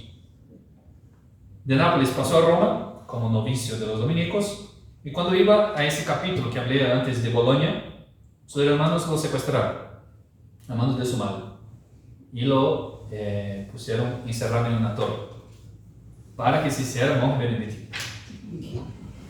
De hecho, hicieron varias cosas para que desistiera de su vida de querer ser dominico. Uno de los episodios más famosos fue que pusieron a una mujer de mala vida ahí para que lo permitiera. Y él agarró un tizón del fuego y amenazó a la mujer con el tizón, que la mujer salió corriendo. Y en ese día ganó la gracia de nunca tener más tentaciones contra la castidad, por esa victoria contra esa tentación. Otra vez también quisieron quitar el hábito dominico, pero él ahí fue a la fuerza y no dejó que le quitaran. Dicen que Santo Tomás era muy corpulento.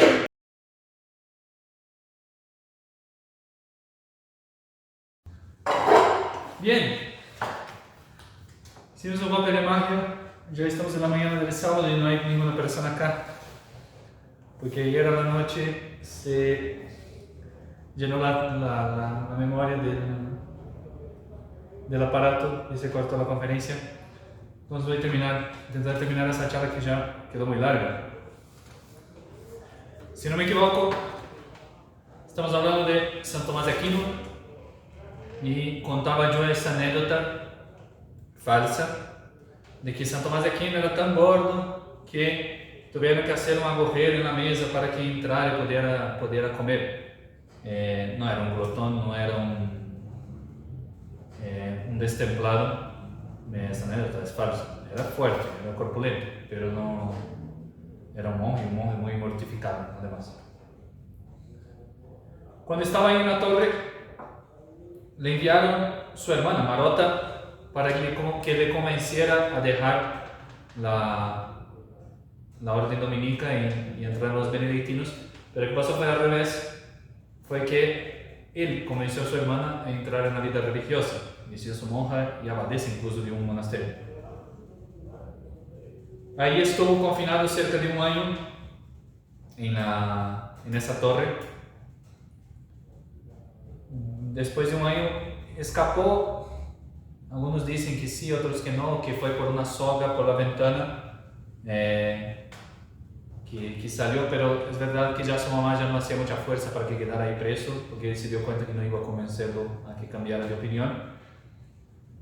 Chesterton, en una biografía de Santo Tomás, paréntesis, creo que habría ayer, Chesterton tenía una biografía muy buena de Santo Tomás y de San Francisco de Asís, pero que hay que leer antes, conocer la vida de esos santos para después leer la biografía de Chesterton, porque él supone que uno ya conoce la historia, hace más bien algunos apuntes así.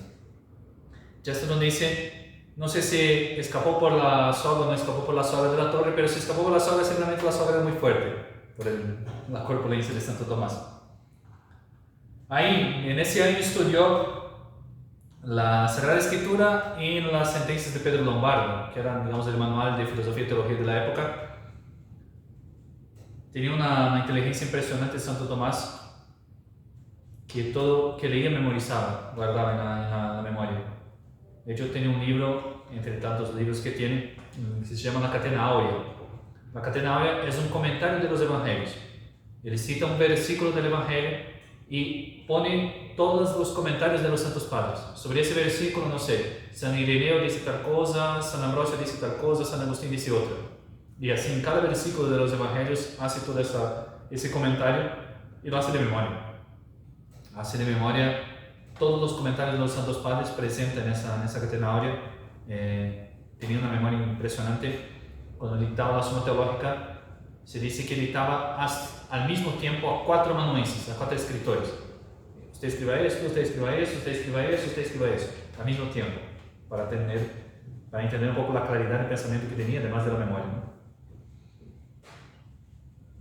En 1247, Santo Tomás es enviado a estudiar en París con San Alberto Magno, el doctor universalis. San Alberto Magno era un buen curioso, digamos así, conocía un poco de todo, tanto que patrono de las ciencias naturales. Y fue de San Alberto Magno que aprendió Aristóteles, aunque por traducción de los musulmanes conoció a Aristóteles, y a San Tomás más o menos hace esa comparación, no es perfecta, pero un poco lo que hizo San Agustín con Platón, de leer Platón y, entre comillas, cristianizar lo que tenía de bueno Platón, Santo Tomás hizo lo mismo con Aristóteles. Tomó Aristóteles, que era un filósofo muy impresionante, también de capacidad muy impresionante, y explicó la teología católica con la filosofía aristotélica. Consiguió, digamos, esas dos cosas. Tanto que tiene comentarios también de las obras de Aristóteles y Santo Tomás. Hay una anécdota que los compañeros de Santo Tomás en la escuela de San Alberto, impresionados con su corpulencia, que era muy fuerte, muy grande, pero también con su silencio, su seriedad, pensaban que él no entendía las clases, pensaban que su silencio era debido a la ignorancia. Y empezaron a llamarle el buey mudo de Sicilia. Pero un día San Alberto Magno propuso una disputa, una cuestión disputada, que era una cosa así muy particular, muy difícil de destrincar eso, de resolver. Y Santo Tomás lo resolvió así de manera muy espectacular y con todas las distinciones necesarias. Y San Alberto dijo: ustedes lo llaman de buey mudo, yo les digo que este buey mugirá tan alto que con sus mugidos llenará el mundo. Y así fue. En 1248, Santo Tomás se traslada a Colonia y sigue los estudios con San Alberto. En 1251 es ordenado sacerdote en Colonia también. Y en 1252 ya está impartiendo clases en la Universidad de París, la más famosa de la época. De ella salen los primeros escritos de Santo Tomás. En 1259 empieza a escribir la Suma contra los Gentiles, que es un tratado de apologética, defensa de la fe católica. En 1261 se traslada a Orvieto y entabla amistad con el Papa Urbano IV, y ahí escribe ese libro que yo citaba, La Catena Áurea, el comentario de los Evangelios. En 1262, a pedido del Papa, escribe los textos de la liturgia y breviario de la fiesta de Corpus Christi, muy hermosos. En 1265 se traslada a Roma y, entre otras obras, comienza a elaborar un pequeño manual para los estudiantes, ¿no? Él impartía clases, entonces quería un manual de teología que fuera más ordenado que las sentencias de Pedro Lombardo, y empezó a escribir un librito que llegó a ser muy conocido como la Suma Teológica. Era al principio un manual para sus alumnos. ¿Cómo es la Suma Teológica? Está dividida hay una distinción para cada uno, dice una parte y otra parte que es la primera cuestión y las demás, pero la división más famosa es la primera parte que habla de Dios unitrino, de la creación, de los ángeles, del hombre, de la creación del mundo y de la providencia. Después una primera parte, la segunda parte está dividida en dos. Una primera parte de la segunda parte que habla sobre el fin último, la bienaventuranza y los actos humanos, el pecado, las virtudes. Y la segunda parte de la segunda parte habla de las virtudes teologales y de las cardinales también. Y la tercera y última parte habla del verbo encarnado, de nuestro Señor, toda la vida de nuestro Señor en varias cuestiones, terminando con los sacramentos. Habló sobre el bautismo, la confirmación, la Eucaristía, y cuando estaba en el medio de la penitencia, hablando de la penitencia, dejó de escribir. Ya voy a decir qué pasó. ¿Cómo es la estructura de la Suma Teológica?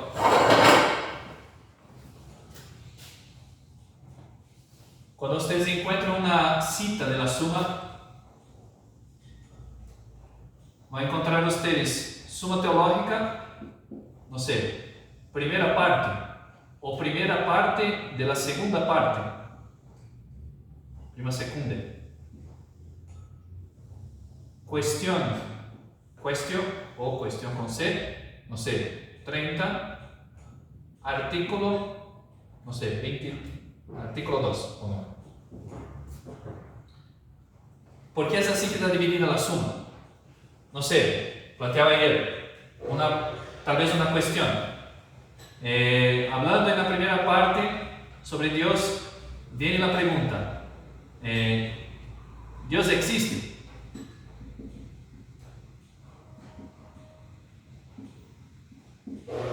Esa sería una cuestión. O sea, sería la cuestión, pongámosle como ejemplo, una cuestión 16 de la primera parte. Y adentro de esa cuestión, Santo Tomás va a presentar varios artículos, más bien sería sobre un ejemplo de cuestión, ¿no? Sobre la existencia de Dios. Y un artículo, claro, podría ser, por ejemplo, artículo 1, Dios existe.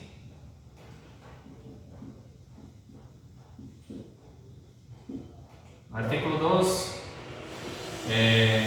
no sé, la razón para conocer a Dios.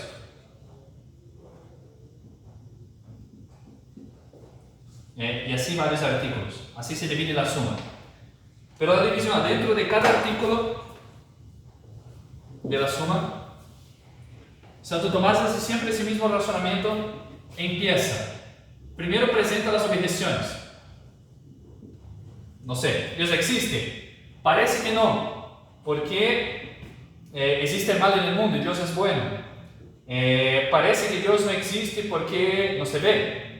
No sé, algunas objeciones, paréntesis, no Voltaire, lo que hacía en su época, la Revolución Francesa, un poquito antes, él leía las objeciones y eran tan buenas que él pinchaba a los sacerdotes con eso, sin resolver los problemas, ¿no? Entonces, adentro del artículo, Dios existe, presenta varias objeciones, parece que no. Después se presenta un argumento de autoridad, el ser contra. Sí, pero no sé, la Sagrada Escritura afirma que Dios existe. Por tal versículo, no sé, o tal Santo Padre dijo tal cosa. Un argumento de autoridad, una persona, una autoridad conocida, la Sagrada Escritura sobre todo, diciendo que responde a favor de esa cuestión, responde lo verdadero. Después, la respuesta, que es el argumento para decir Dios existe y se puede conocer por tal cosa, tal cosa, tal cosa. Y por fin, la respuesta a las objeciones. Pongámosle, la primera objeción decía que Dios no existe porque existe el mal en el mundo y Dios es bueno. Sí, pero el mal es una ausencia de bien, no es querido directamente por Dios. Pongámosle. Esa es la estructura de un artículo adentro de una cuestión de la Suma Teológica. Y la suma tiene 3.125 artículos. Imagínense, 3.125 veces Santo Tomás toma una cuestión y va resolviendo de esa forma. Objeciones, argumentos de autoridad, respuesta, objeciones. Por eso, si ustedes se acercan a la Suma Teológica, Cuando ven los primeros argumentos, no se asusten, son objeciones, son lo que los contrarios a la solución de la cuestión dicen. Va a decir, parece que Dios no existe, y uno se escandaliza, uy, Santo Tomás es un ateo. No, está presentando las objeciones, después presenta un argumento de autoridad, responde la cuestión por qué Dios existe, y después le responde a las objeciones primeras. ¿Y por qué es así Santo Tomás? Y es su genialidad, porque es el modo de pensar humano. Cuando nos presenta una cuestión, lo primero que viene a nuestra cabeza como razonamiento es, pero parece que no, por tal cosa, tal cosa, tal cosa, parece que no es así. No sé, una cuestión muy actual, ¿no? La vacuna del coronavirus es buena. Lo primero que se nos viene a la cabeza son objeciones. No, parece que no, por eso. Después, pero tal médico dijo tal cosa. Y después uno intenta razonar y resolver la cuestión, y con la resolución resuelve también sus objeciones interiores, así como el intelecto humano en general trabaja. Y Santo Tomás hace eso en ese tesoro que es la Suma Teológica, por eso también tan gorda, por cuestiones tan importantes. En el 1267 seguía escribiendo las Sumas Santo Tomás, se traslada a Viterbo, ahí estaba el Papa de la época, Clemente IV. En 1269 vuelve a la Universidad de París y en 1272 va a Nápoles, se traslada a Nápoles. Y una fecha bastante triste para los teólogos, el 6 de septiembre de 1273, después de celebrar la misa, si no me equivoco, de San Nicolás, dejó de escribir. No quiso más escribir, no quiso más seguir con la Suma ni con las otras cosas que estaba haciendo. Y su secretario, el que siempre le seguía, Fray Reginaldo, le empezaba a insistir, vamos a terminar la Suma, tenemos que terminar esa obra, no sé. Y le pinchaba y quería saber por qué no quería más escribir, por qué no quería más seguir escribiendo. Y Santo Tomás un día le dijo, yo le voy a contar, pero hasta que yo muera usted no diga eso a nadie, que todo lo que he escrito me parece paja respecto a lo que he visto y me ha sido revelado.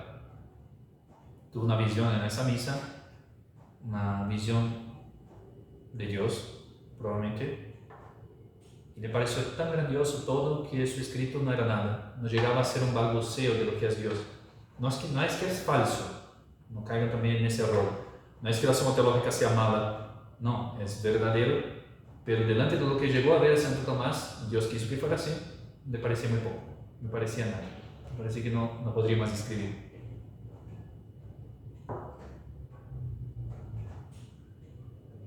Y no escribió más, y no terminó la Suma. El sumo pontífice le envió para el segundo concilio de León, pero en el camino cayó enfermo y le recibieron en el monasterio cisterciense de Fossa Nova. En ese monasterio dictó un comentario del Cantar de los Cantares, que se perdió infelizmente, y cuando recibió por última vez la Sagrada Comunión exclamó, ahora te recibo a ti, mi Jesús, que pagaste con tu sangre el precio de la redención de mi alma. Todas las enseñanzas que escribí manifiestan mi fe en Jesucristo y mi amor por la Santa Iglesia Católica, de quien me profeso hijo obediente. Y se murió Santo Tomás el 7 de marzo de 1274 con apenas 49 años, sin terminar la Suma Teológica.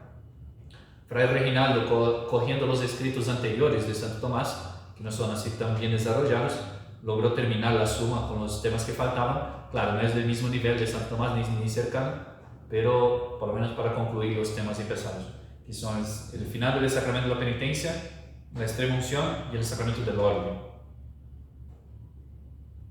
Fue canonizado en el año 1323 por el Papa Juan XXII en Avión, y sus restos fueron llevados solemnemente a la Catedral de Toulouse el 28 de enero.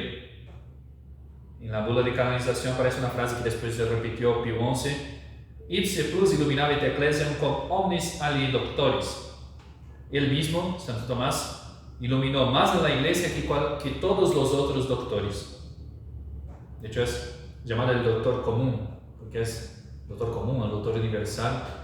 También doctor angélico. Ayer me preguntaba por qué doctor angélico, tanto por su pureza, cuanto por la profundidad con que trató el tema de los ángeles. Pero 4 años después de su muerte pasó un evento muy triste.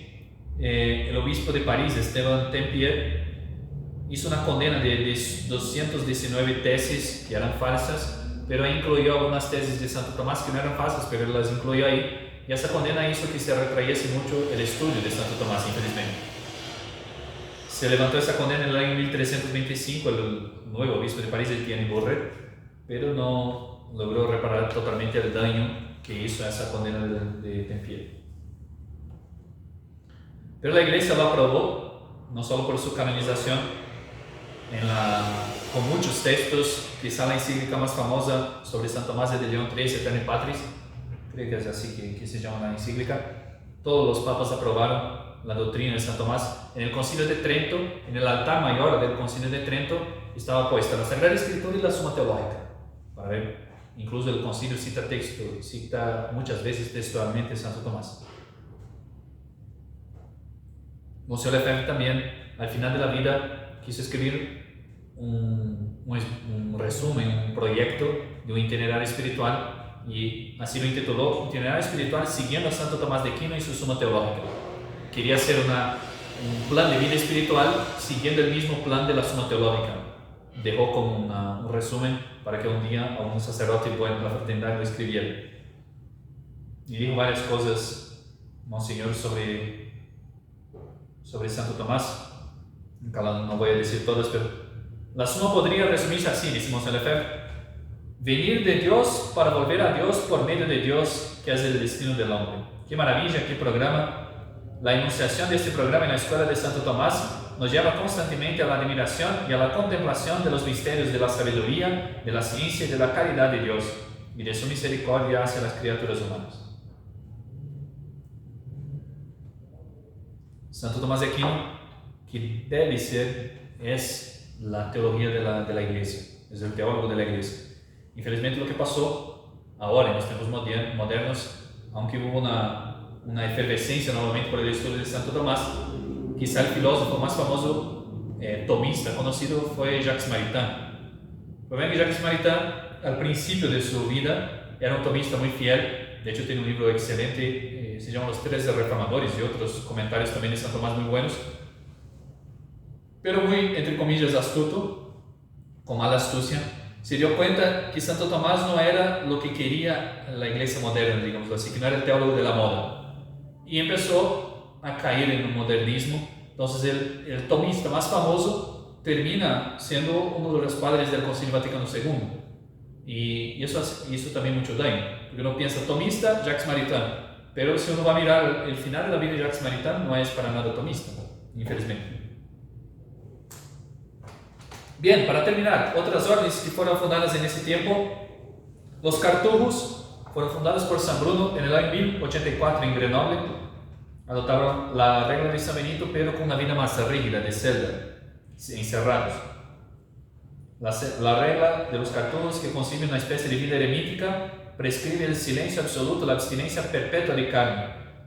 Nunca fue muy grande la cartuja, nunca fue muy numerosa, pero llegó una época a contar ya con 80 monasterios y 12 de mujeres. También en esa época se fundaron los premonstratenses, en el año 1120 por San Norberto, con la regla de San Agustín. De esa época también es, digámoslo así, la institución de los carmelitas en Occidente. Algunos dicen la fundación de los carmelitas, pero los carmelitas más bien remontan al profeta Elías del Antiguo Testamento. Pero en el año 1156 fue aprobada una regla por un cruzado que fue a Occidente y volvió y escribió una regla para los carmelitas, Bertoldo. Fue aprobada por Inocencio IV en el año 1245, y bajo San Simón Stock se prescribió levantarse por la noche, pobreza, silencio y abstinencia.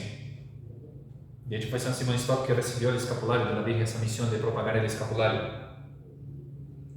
Cuenta con grandes santos la orden carmelita, como San Juan de la Cruz, Santa Teresa de Jesús, Santa Teresita del Niño Jesús y otros.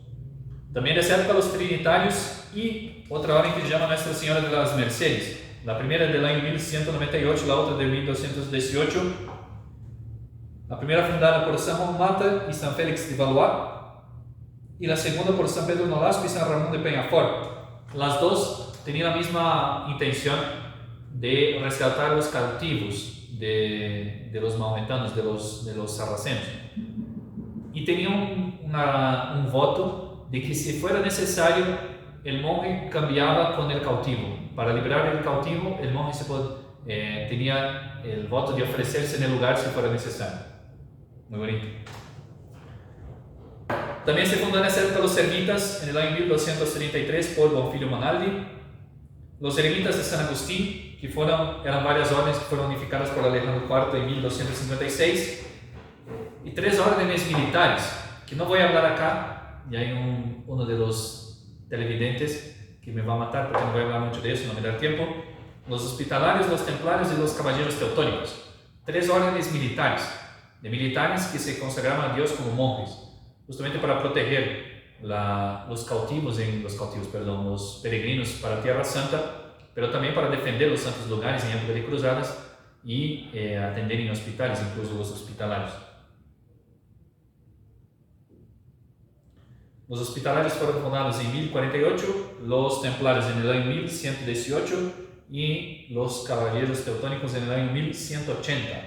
Los templarios alcanzaron quizá la popularidad más grande porque también consiguieron muchos bienes materiales, que fue también materia de mucha codicia por parte de los reyes, hasta que, si no me equivoco, Felipe el Hermoso suprimió la orden, hizo un proceso ahí bastante impío contra los templarios. Si Dios permite, cuando llegue el otro periodo, podemos hablar de eso. El otro periodo va de la muerte de Bonifacio VIII hasta la Reforma Protestante. Bien. Dios quiere empezamos el mes que viene, pero tal vez pueda dar también solo una charla el próximo mes, no sé cómo va a ser, pero yo voy avisando. Y hacemos una Ave María para terminar.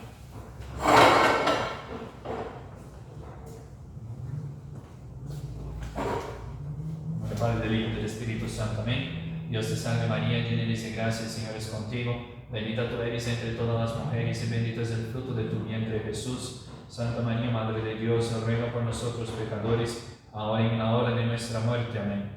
Nuestra Señora, sede de la sabiduría, ruega por nosotros. Santo Tomás de Aquino, ruega por nosotros. San Pío X, ruega por nosotros. En nombre del Padre, del Hijo y del Espíritu Santo. Amén.